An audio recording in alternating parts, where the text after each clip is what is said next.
the bigger factor to me is where's the program headed as opposed to whether you're an alum or not. So yeah, that falls more into the category of you're just another coach at that point. So I don't think it can matter. And I think to that point, I don't think Danny White went into this season thinking he was going to make a coaching change. And gave her an extension last year. Yeah, I think the fan base decided in part that they were kind of done with Kelly Harper. I don't think there was much excitement about where the program was headed next year, and there was no reason to think next year was going to be much better, so why not make a change? And that's another thing that's interesting is fans can always get fired up, and I'll be interested to tell you, it's still leaning way toward it means nothing.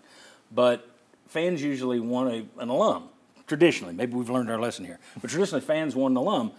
But by gosh, as soon as that alum leaves, there was no quarter given to Johnny Majors, Philip Fulmer. People wanted John Chavis immediately. Any of the Randy Sanders didn't get any extra love. Chuck Smith came in. Terry Fair. We can up and down the line. It's like, oh, they didn't perform. Fire his ass. That's the way it goes. Will. Yeah, look, I don't think it matters at all. I don't think she should have been given more time. She was unqualified when she got the job, and I think most people wanted it to work out because she's a really likable person. But she never had the resume to have this job. So why in the world are you going to hang on? Once you know you're going the wrong way down the interstate, don't wait 2 or 3 more exits. Turn around the interstate as quickly as you possibly can. You have 1 top 100 player signed the last 2 classes. And there's an issue with NIL, or there has been a little bit of an issue with NIL with some of the Lady Vol booster situation where they didn't want to give the money to high school kids. They wanted to do transfer portal.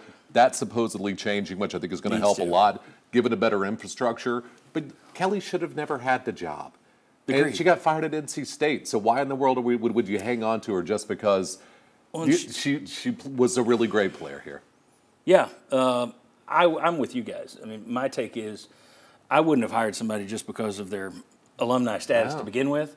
But once you're in here, you got to look at the program. I think it's a positive that you're looking at what Danny White did and you're saying to yourself, okay, he's going to be too early instead of too late, which I think in a lot of cases, it's not always the right case, but in a lot of times, your heart can get you in trouble making those types of decisions. It makes him more uncomfortable. Yeah, it seems like he's making a decision with the head rather than with his heart. Yeah, Kelly accomplished a lot as a player. She's a solid coach. She cared greatly about the University of Tennessee beyond Lady Vol basketball.